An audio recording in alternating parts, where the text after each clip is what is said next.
Hi there everyone, welcome to this Meta Product Manager mock interview.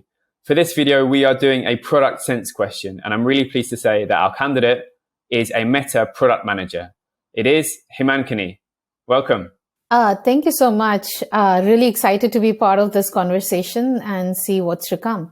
Yeah. No, thank you. Really glad you could join us. And do you want to tell us a bit about your background as a PM? Yeah, so currently I'm a PM with Meta, and prior to this, I've worked with Amazon and Microsoft. That's been my journey so far. Fantastic. Well, if you're ready, let's get straight into the question. Sounds good.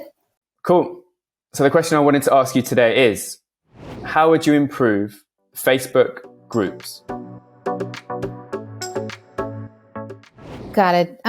Thanks for sharing the question. So just to get it right, basically, I'm a PM for Facebook groups, and I'm trying to improve Facebook groups. And how would I do that? Is that right? Absolutely, yep.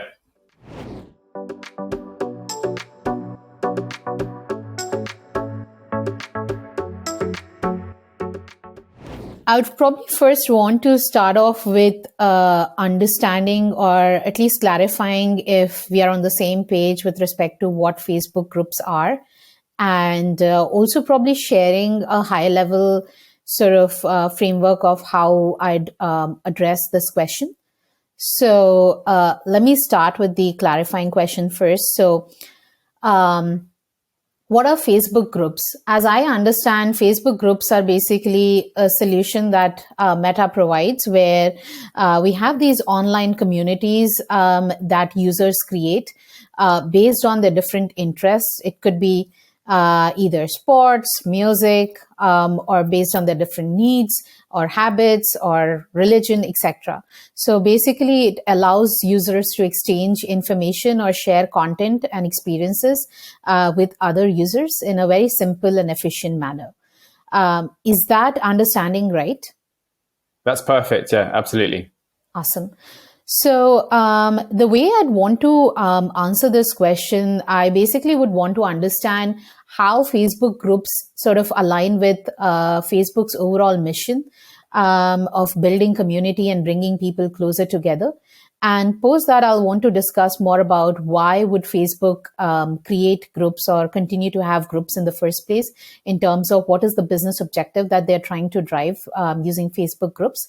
Follow that with who are the target user segments and what kind of problems they may be facing, and maybe prioritize these user segments and their pain points. And from there, move towards different solutions that could address those pain points. And at the end, also talk through how I'd prioritize those solutions and move towards sort of the success metrics to measure the improvement that we may have with the new solutions.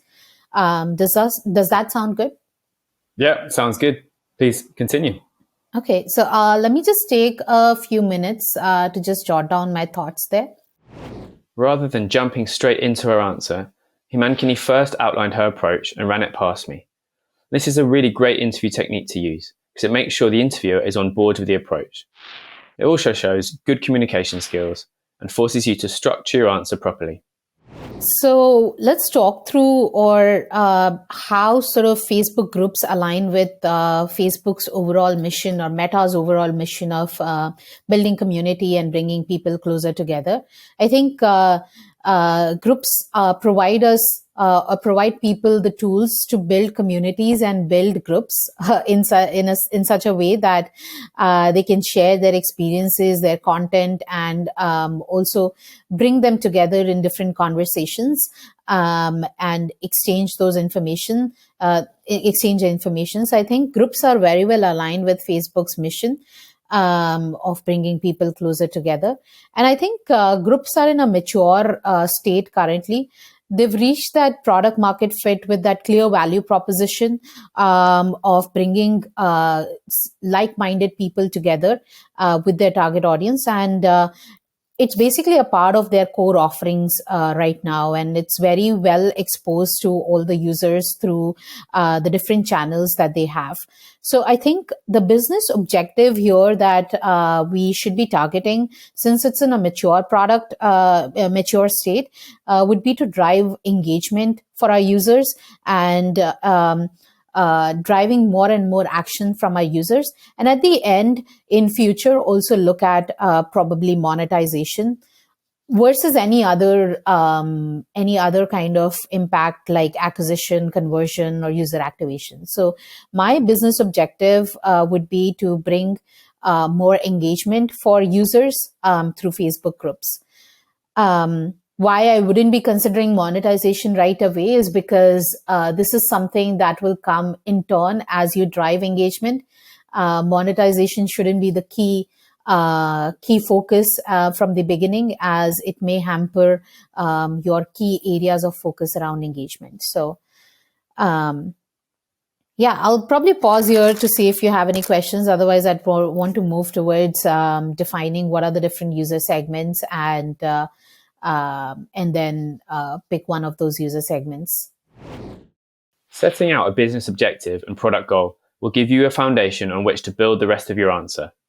If you jump in and start listing product improvement ideas straight away, your answer will lack structure, and this will be a big red flag to the interviewer. Himankini does a good job of putting forward her business objective, which is increased engagement, as well as explaining why she hasn't focused on other objectives, such as monetization. Yeah, that makes sense to me so far.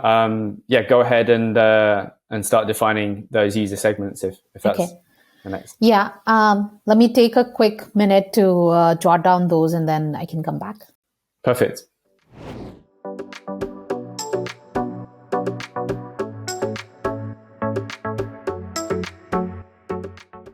All right. So I'd want to focus on describing the different target user segments, who they are, or why would I be picking them, or how they'd be using the product. So basically, for Facebook groups, I'll probably divide the user segments into two buckets. One is the group creators or the admins, and the second is the group members who'd be interested in joining these groups. And within group creators, I think the way I'd probably want to differentiate them would be based on whether they are professionals or business owners who create and manage these groups for their brands or their businesses, their organizations, and more so from a financial incentive perspective. And then secondly, on the second group that I'd have is private or individual group owners or group admins who create and manage these groups for certain causes or sharing their interests, hobbies, without any sort of financial motive. And within the other segment of group members, I think I'd want to segment them based on the intensity of membership that they may be having in terms of how engaged they are. So I'd start with highly engaged members, then casual members, or low engaged members, or not engaged at all members, and probably use those segments to define what solutions to focus on. And I think going back to the business objective of driving engagement, I'd want to probably focus on the user group of private or individual group owners. I think they'd have the maximum impact on the business objective of driving more and more engagement for our groups. Okay. Do you think you could dig down a bit further into your kind of criteria, how you kind of decide why you prioritize those users? Yeah, I think a couple of lenses that I'd look at for these user segments, or for basically private or individual admins, is basically how much of an impact am I creating towards my business objective? Is there an underserved need for these users? And lastly, what is the reach that I'm driving out of this particular user segment? So for private and individual admins, I think this segment represents the largest number of admins in a very diversified manner. I think we are, there are tons of the million plus user base that Facebook has. There are tons of users who create these groups for their different interests, and they don't. I think the reach that we'll have with these users would be humongous. I think there's also the fact of unmet need, or how underserved they are, in the sense that this is not something that they get paid for, or at least monetized altogether. This is something that they work on voluntarily, and beyond keeping their day-to-day jobs. So they're more sensitive, or more underserved than any other group, that I would say. And also, they're more sensitive to engagement from members to keep investing their time and effort in managing these groups, since they work on those voluntarily. So I'm assuming that if we take better care of the admins, or these individual admins, they will take better care of the members and hence drive more engagement. Okay, yeah, that makes sense to me. As Himankini has done here, you'll want to break the users down into multiple segments.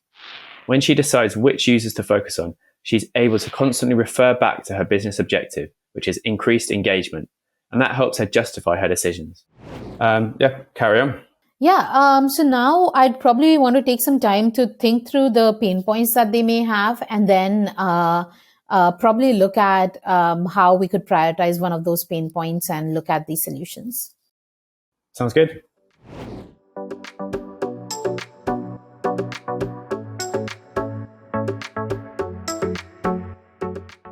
All right, so I jotted down a couple of pain points here. I think for these individual admins who'd be managing their groups, one of the key problems is that they can't properly fund the efforts or activities that are required to keep the group active, or even interesting or vibrant.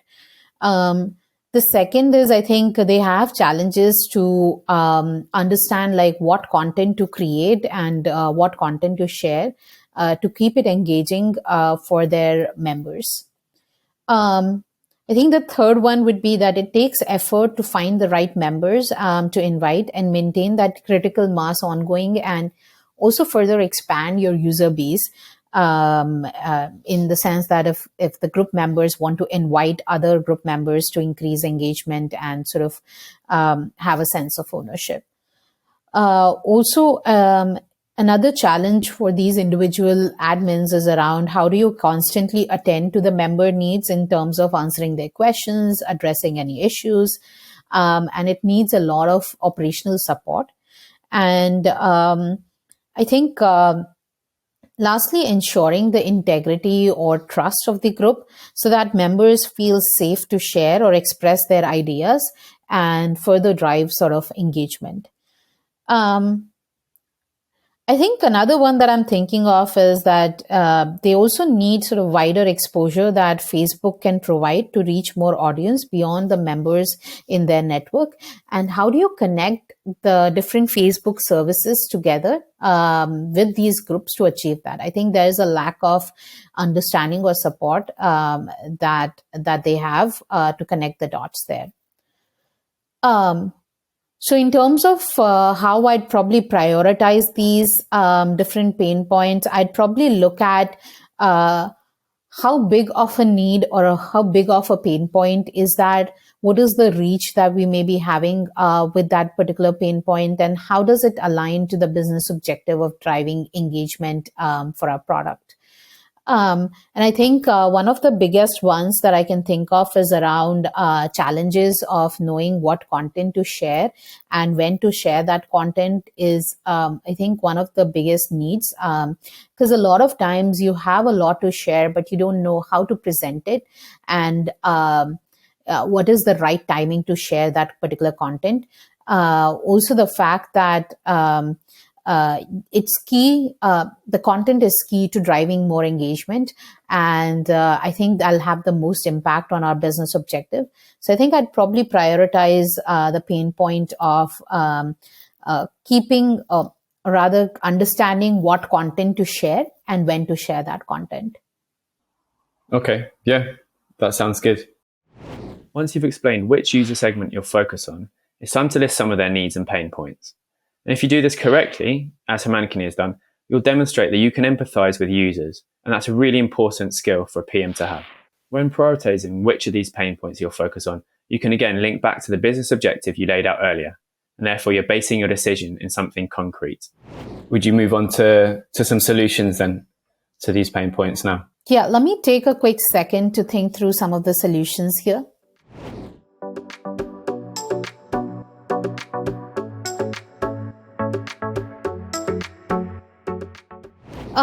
I think a couple of solutions with respect to helping our admins share the right content at the right time. I think one of them that comes to my mind is around these pre-designed templates that we could probably share with them in terms of, hey, this is the manner or this is the layout in which you should be sharing your content, and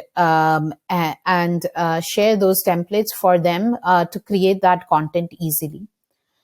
I think the second one that I'm thinking of is helping them sort of improve the quality of content using, like, if we have certain bots which can proofread the content before sharing, I think that can improve the overall experience or the quality of content. Third that I was thinking of was building these recommendation models or engines that provide recommendation on, hey, let's say this is the occasion that's coming, or this is the perfect timing for sharing this kind of content for this particular audience. So recommendation around the right kind of content to be shared at the right time. I think that can help drive a lot of engagement because, for example, you can imagine, let's say if there is an interest group around sports, let's say soccer, and there is, let's say, any tournament coming along, and you share more engaging content during that time, you'll definitely drive more sort of interactions among your members. I think second last one I would have is, and this may be related to proofreading via bots, but can we auto detect any incorrect words or any humiliating words or anything that may be discriminating content, and how do we auto detect and remove that or correct it or share that with the admin? I think the last one that I would have, now that Meta is moving into metaverse, can we create content in the metaverse or in the VR environment, AR VR environment, and share that content with our users to keep them engaged with the latest things that are upcoming in on Facebook's platform overall. So yeah, I think the way I'd want to think about prioritizing them would be basically based on what's the user impact that we are creating and what's the effort it's going to take to build these solutions, both in terms of engineering effort as well as operational maintenance effort. And the way I'm thinking about it, basically, I think while metaverse may be a moonshot idea and it's probably the future of what's coming, not sure if we are prepared for, or at least the admins have the right tools right now to build that. So if we were in the moment talking about it, I'd probably keep this for a long-term or future perspective solution. But what I'd probably want to focus on is the models or recommendation engine that suggests what is the content that you should be sharing when. I think the user impact would be high, as well as the engineering effort. While it would be a one-time effort of building these models and recommending solutions, once it's built, the maintenance would be slightly lower. And I think based on the user impact, it'll be probably the best solution that we could go with. The other solutions that I had around pre-designed templates and proofreading via bots, I think the user impact there would probably be medium to low, because you're basically sharing certain canned content or correct content, but it doesn't, I'm not sure how much engaging that content would be, and it'll be based on the admin.